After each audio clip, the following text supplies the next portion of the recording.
Le Seigneur s'est choisi Saint Grégoire comme prêtre, et lui ouvra ses trésors, il lui a donné de faire beaucoup de bien.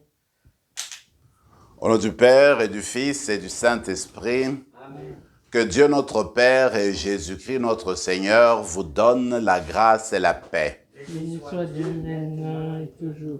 Nous célébrons une belle fête aujourd'hui, celle de Saint Grégoire le Grand. Il était pape de Rome de 590 à 604. Alors, ce qu'on va faire, c'est nous inspirer un peu de sa vie parce qu'il a été un homme remarquable durant son temps. Nous sommes des êtres ouverts à Dieu et nous vivons des événements différents dans nos vies. Aujourd'hui, nous pensons à chacune d'entre nous qui vit peut-être un événement différent, spécial, spécifique. Alors, on va offrir tout ça au Seigneur dans notre prière, en même temps que nous continuons à prier pour nos enfants qui sont retournés à l'école cette semaine pour la plupart. Commençons d'abord par reconnaître que nous sommes des pécheurs.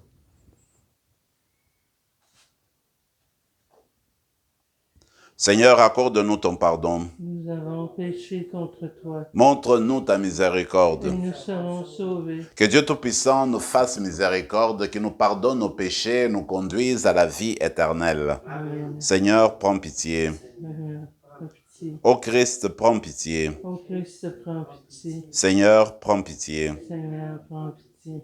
Prions le Seigneur.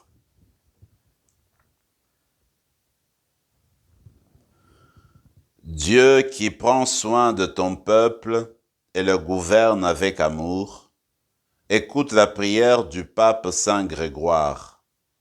Accorde ton esprit de sagesse aux hommes et aux femmes chargés de conduire l'Église. Que les progrès de ton peuple saint fassent la joie éternelle de ses pasteurs. Par Jésus-Christ, ton Fils, notre Seigneur et notre Dieu, qui règne avec toi et le Saint-Esprit maintenant et pour les siècles des siècles. Amen.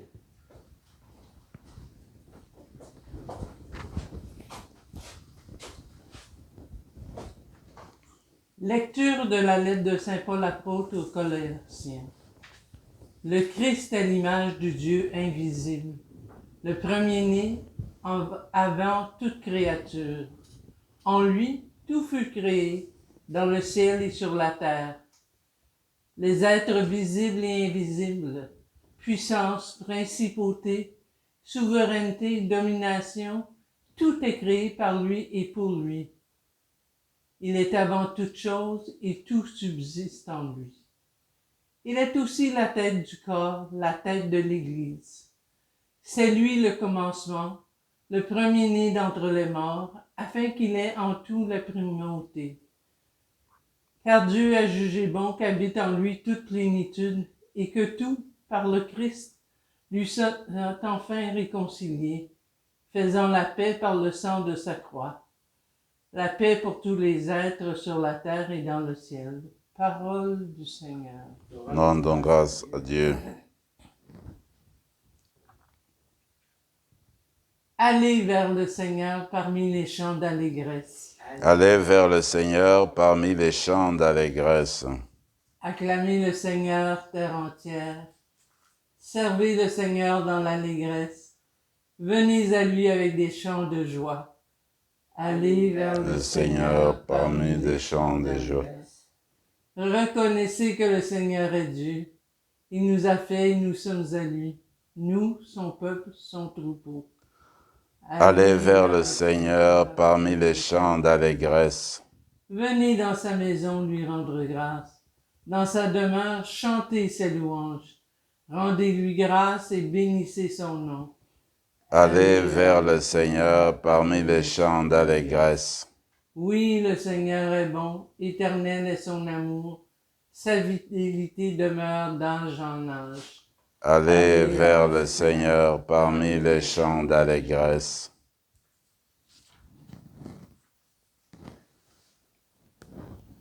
Alléluia, Alléluia.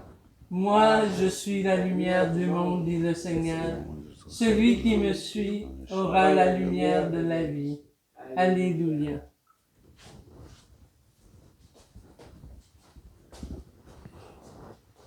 Le Seigneur soit avec vous. avec votre esprit. Évangile de Jésus-Christ selon saint Luc. Gloire à toi, Seigneur. En ce temps-là, les pharisiens et les scribes dirent à Jésus, « Les disciples de Jean le Baptiste jeûnent souvent et font des prières, de même que ceux des pharisiens. Au contraire, les tiens mangent et boivent. » Jésus leur dit, « Pouvez-vous faire jeûner les invités de la noce pendant que l'époux est avec eux? Mais des jours viendront où l'époux leur sera enlevé. Alors, en ce jour-là, ils jeûneront. » Il leur dit aussi en parabole, « Personne ne déchire un morceau à un vêtement neuf pour le coudre sur un vieux vêtement. Autrement, on aura déchiré le neuf et le morceau qui vient du neuf ne s'accordera pas avec le vieux. Et personne ne met du vin nouveau dans de vieilles outres. Autrement, le vin nouveau fera éclater les outres. Il se répandra et les outres seront perdues. Mais on doit mettre le vin nouveau dans des outres neuves. Jamais celui qui a bu du vin vieux ne désire du nouveau, car il dit, c'est le vieux qui est bon. Acclamons la parole du Seigneur. Louange à toi, Seigneur Jésus.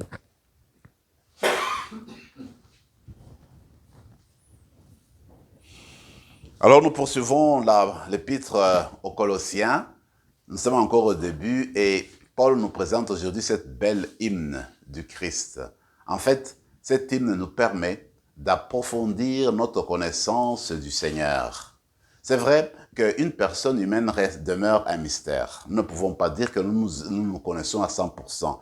Même les époux qui ont vécu plusieurs années ne peuvent pas dire qu'ils se connaissent à 100%. Il y a toujours un petit trait, un petit coin mystérieux de la personne. Il faut toujours continuer à grandir, à se connaître indéfiniment. Alors, c'est la même chose aussi pour le Christ. Nous le connaissons, mais nous continuons toujours à grandir dans sa connaissance. D'ailleurs, aujourd'hui, Paul va nous aider avec l'hymne qu'il présente au Christ. Moi, ce que je trouve de très beau, c'est de voir qu'il le présente comme l'image parfaite du Père. En fait, quand tu veux connaître le Père, quand tu veux aller vers le Père, tu passes par le Christ.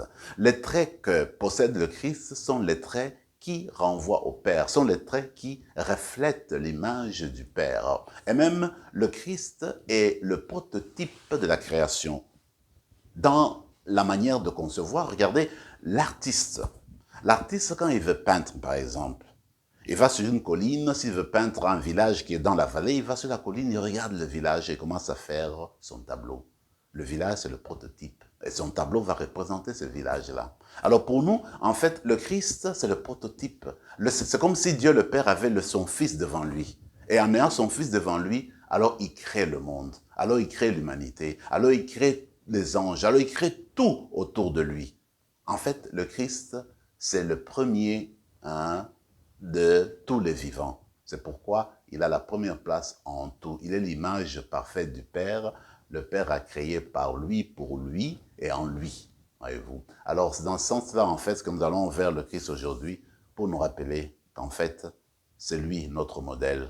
Parce que quand on nous dit que Dieu nous a créés à notre image, c'est vrai, mais en fait, c'est à l'image de son Fils. Et l'image de son Fils conduit au Père. Et nous autres, nous sommes invités à reproduire continuellement cette image du Fils, nous les chrétiens, les croyants, dans notre vie de tous les jours. Reproduire l'image du Christ, c'est quoi? C'est reproduire cette image qui reflète le Père, la bonté du Père, la miséricorde du Père, la bienfaisance du Père, la présence amoureuse du Père. C'est tout cela que nous sommes appelés à reproduire continuellement. J'aime beaucoup aussi, d'abord, le milieu de l'hymne quand on nous présente le Christ comme celui qui a la primauté en tout.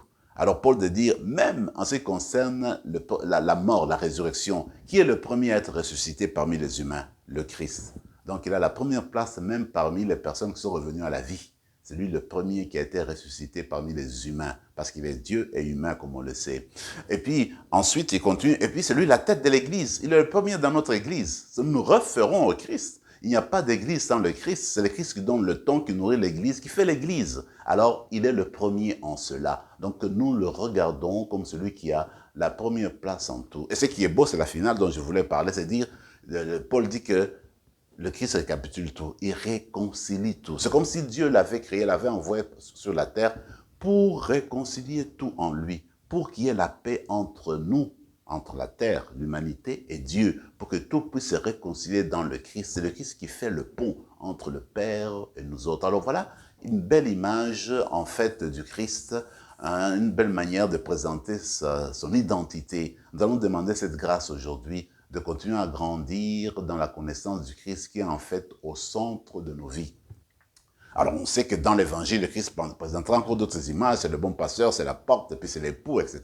Alors nous avons toujours à creuser pour le connaître davantage. Dans l'évangile d'aujourd'hui, il me semble, c'est le problème d'ancien puis de nouveauté.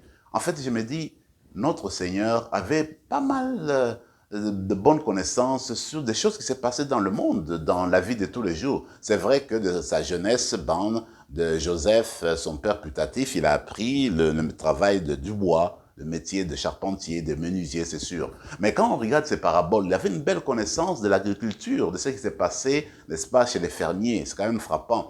Et même, regardez dans l'évangile d'aujourd'hui, il fait allusion à la couture, en quelque sorte. Il dit, écoutez, personne ne prend une étoffe neuve pour aller le rafistoler avec un vêtement vieux. Alors, il avait des connaissances ici et là. Moi, ça me frappe de voir comment il connaissait des petites choses. Même problème de vin, il sait que certains disent que le bon vin, c'est le vieux. Et d'autres, ils ne veulent pas voir de nouveau, etc.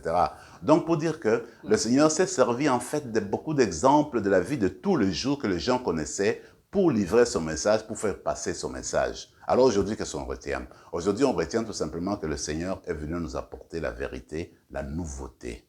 Les pharisiens veulent revenir aux anciennes choses. Oui, ils font le jeûne, ils font des prières, mais encore là, c'est le légalisme. On ne jeûne pas pour jeûner, on ne prie pas pour prier. Alors quand on prie, quand on jeûne, il y a toujours cette ouverture envers Dieu, cette ouverture du cœur, c'est ce qui manque. Alors le Seigneur dit, j'apporte la nouveauté. Alors pour accepter la nouveauté, il faut se transformer soi-même, il faut se mettre au pas pour l'accueillir, parce que ce n'est plus l'ancien régime. L'ancien régime, c'est de vivre sans l'époux. Mais l'époux est là. L'époux est là, donc le Christ. Alors, il nous apporte ce dont on a besoin. Regardez l'exemple de mariage auquel nous assistons toujours. Alors, les garçons d'honneur, ils sont toujours autour de l'époux. Les garçons d'honneur généralement, ils prennent la table d'honneur quand on mange. Les garçons d'honneur sont heureux d'entourer l'époux. Alors, on ne peut pas leur demander au jour du mariage, écoutez, vous jeûnez, vous ne mangez pas. Ils sont en fête, alors ils doivent prendre, n'est-ce pas, partager la joie de l'époux qui l'entoure. Alors, c'est la même chose, nous avons l'époux, le Christ. Alors, nous avons la joie de l'entourer. Alors, nous sommes appelés à festoyer, à chanter sa gloire. Maintenant, quand l'époux nous sera enlevé, on va désirer cette fête-là, parce qu'on désire tellement cette fête-là, alors on va faire pénitence, on va prier pour désirer la fête encore, pour vivre encore avec l'époux. Mais ce qui est important, c'est de se rappeler que Jésus-Christ apporte la nouveauté. Il vient nous faire entrer dans un nouveau monde, dans la nouvelle création, où on change le régime. On commence à aimer comme Dieu aime, on commence à s'accepter, on commence à refléter dans la mesure du possible l'image du Christ lui-même dans la vie de tous les jours. C'est ce qu'a essayé de faire Grégoire le Grand. C'est un homme extraordinaire à mon sens, parce que cet homme-là, imaginez-vous, à tour de 30 ans, il devient préfet de Rome, comme gouverneur de Rome. Alors, il a fait de belles études de droit, il est devenu, comme on appelle aujourd'hui, un avocat, il fait bien son travail, il est entré dans la politique, un bon administrateur, mais il avait toujours en lui cette soif de Dieu. Il voulait vivre la vie d'intimité avec Dieu. Il n'a pas tenu le coup dans la vie publique. Il s'est retiré pour fonder un monastère. Lui qui était riche, il a vendu toutes ses propriétés, et puis ce qu'il a fait, eh bien, il a fondé un petit monastère Saint-André, autour de Rome. Et là, comme moine, il a commencé à vivre comme moine. Et les gens se sont rapprochés. Il n'a jamais accepté d'être abbé supérieur du monastère, parce qu'il a voulu toujours vivre dans l'humilité, dans la prière, dans la vie de Dieu. Et voilà que tout le monde commence à parler de Saint Grégoire. Il était connu à Rome parce qu'il était préfet. Il avait de belles qualités humaines, de belles qualités chrétiennes, et il attirait des gens. Et puis, bon, on a demandé qu'il devienne pape. Et ce que les gens disent, c'est la population, en fait, qui a demandé que nous voulions que Grégoire devienne pape. La population. Alors lui, malgré lui, il a accepté. Mais, dit-on, même quand il est devenu pape, d'une manière spéciale, il continue toujours à vivre sa vie de moine. Il a voulu toujours avoir un petit groupe de personnes pour continuer à faire, à chanter, à prier, à méditer la parole, à réciter les prières comme le font les moines, à garder le silence, à méditer. Et entre-temps, il travaillait, comme tous les papes, il travaillait pour l'Église. Donc, pour dire que cet homme-là a gardé la vie d'intimité avec Dieu.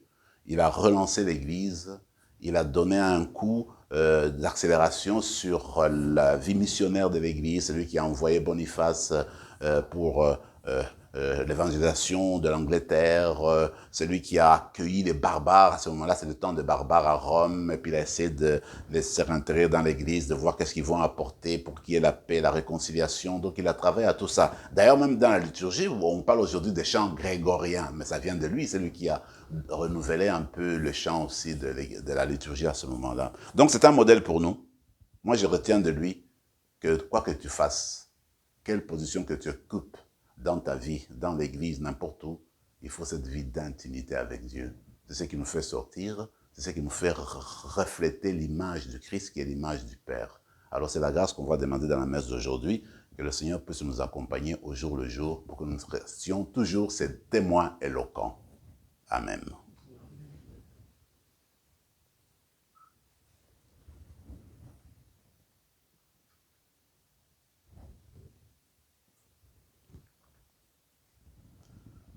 Tu es béni, Seigneur, Dieu de l'univers, toi qui nous donnes ce pain, fruit de la terre et du travail des hommes et des femmes. Nous te le présentons, il deviendra le pain de la vie. Béni soit Dieu maintenant et toujours.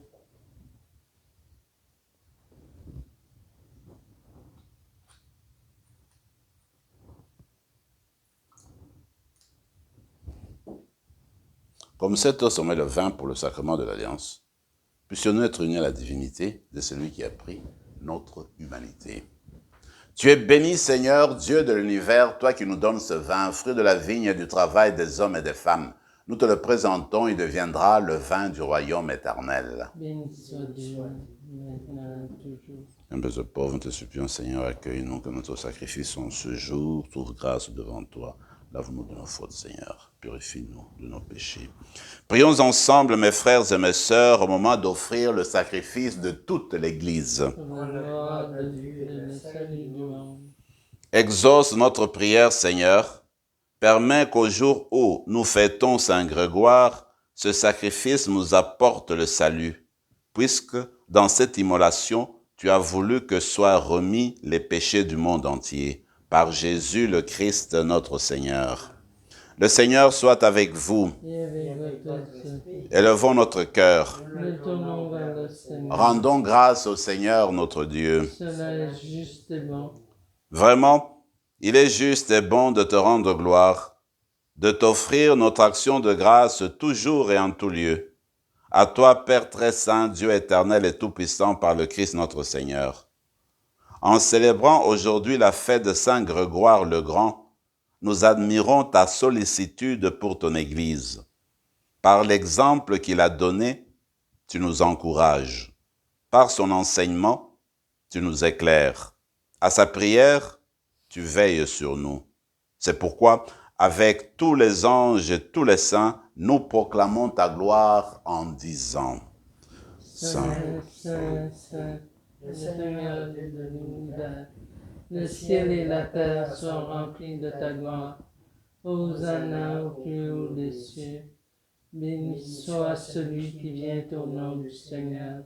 Hosanna au plus haut des cieux. Toi qui es vraiment saint, toi qui es la source de toute sainteté, Seigneur, nous te prions, sanctifie ces offrandes en répandant sur elles ton esprit, qu'elles deviennent pour nous le corps et le sang de Jésus le Christ notre Seigneur. Au moment d'être livré et d'entrer librement dans sa passion, il prit le pain. Il rendit grâce, il le rompit et le donna à ses disciples en disant: prenez et mangez-en tous, ceci est mon corps, livré pour vous.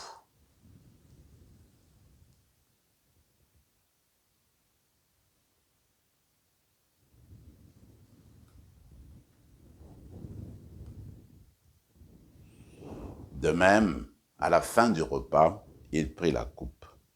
De nouveau, il rendit grâce et la donna à ses disciples en disant, « Prenez et buvez-en tous, car ceci est la coupe de mon sang, le sang de l'alliance nouvelle et éternelle, qui sera versé pour vous et pour la multitude en rémission des péchés. Vous ferez cela en mémoire de moi. »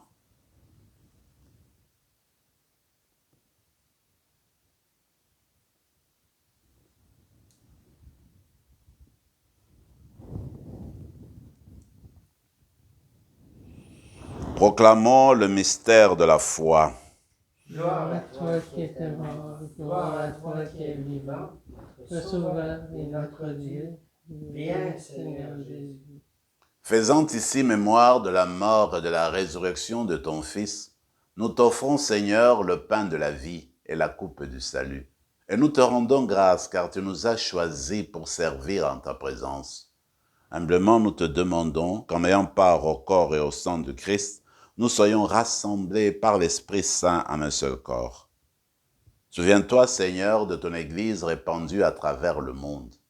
Fais-la grandir dans ta charité, avec le pape François, notre évêque Marcel, l'ensemble des évêques et tous ceux qui ont la charge de ton peuple.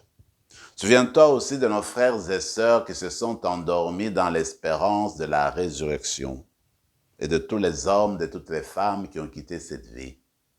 Reçois-les dans ta lumière auprès de toi. Sur nous tous, enfin, nous implorons ta bonté. Permets qu'avec la Vierge Marie, la bienheureuse Mère de Dieu, avec Saint Joseph, son époux, avec les apôtres, Saint Rémy et les saints de tous les temps qui ont vécu dans ton amitié, nous ayons part à la vie éternelle et que nous chantions ta louange par Jésus-Christ, ton Fils, notre Seigneur. Par lui, avec lui et en lui, à toi, Dieu le Père Tout-Puissant, dans l'unité du Saint-Esprit, tout honneur et toute gloire pour les siècles des siècles. Amen. Unis dans le même esprit, nous pouvons dire avec confiance la prière que nous avons reçue du Sauveur. Notre Père qui es aux cieux, que ton nom soit sanctifié, que ton règne vienne, que ta volonté soit faite sur la terre comme au ciel. Donne-nous aujourd'hui notre pain de ce jour. Pardonne nos offenses comme nous pardonnons aussi à ceux qui nous ont offensés. Et ne nous laisse pas entrer en tentation, mais délivre-nous du mal. Délivre-nous de tout mal, Seigneur, et donne la paix à notre temps. Par ta miséricorde, libère-nous du péché. Rassure-nous devant les épreuves en cette vie, où nous espérons le bonheur que tu promets et l'avènement de Jésus-Christ, notre Sauveur. C'est à toi qu'appartiennent le règne, la puissance et la gloire, pour les siècles des siècles. Seigneur Jésus-Christ, tu as dit à tes apôtres, je vous laisse la paix, je vous donne ma paix.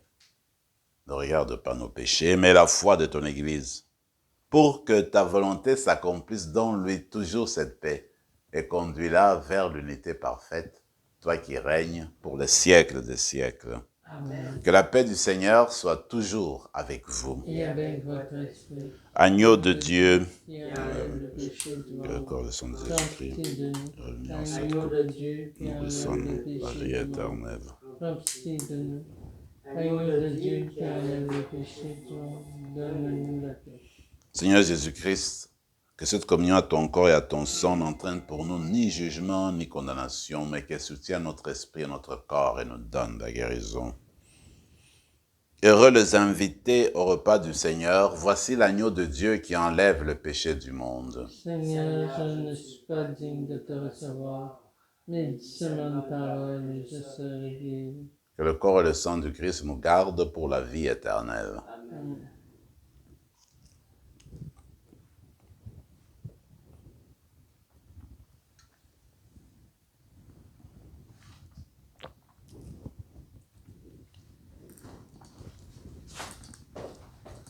Le corps du Christ. Le corps du Christ. Amen.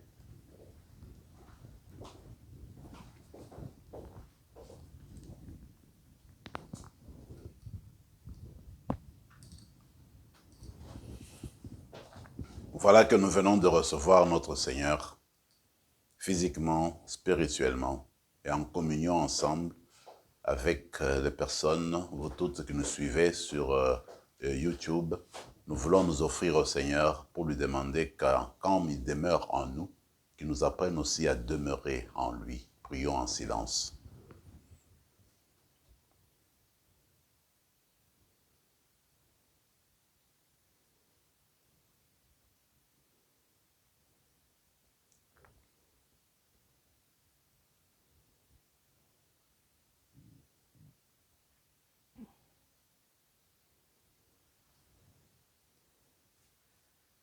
Voici l'intendant fidèle et sensé de le mettre à placer à la tête de ses serviteurs pour leur donner en temps voulu leur part de blé.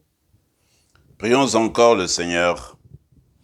Ceux et celles que tu fortifies, Seigneur, par le pain vivant, forme-les aussi par l'enseignement du Christ, pour qu'à l'exemple de Saint Grégoire, la connaissance de ta vérité les fasse vivre dans ton amour. Par Jésus le Christ, notre Seigneur. Amen. Le Seigneur soit avec vous. Et que Dieu Tout-Puissant vous bénisse, le Père, le Fils et le Saint-Esprit. Allez dans la paix du Christ. Rendons grâce à Dieu.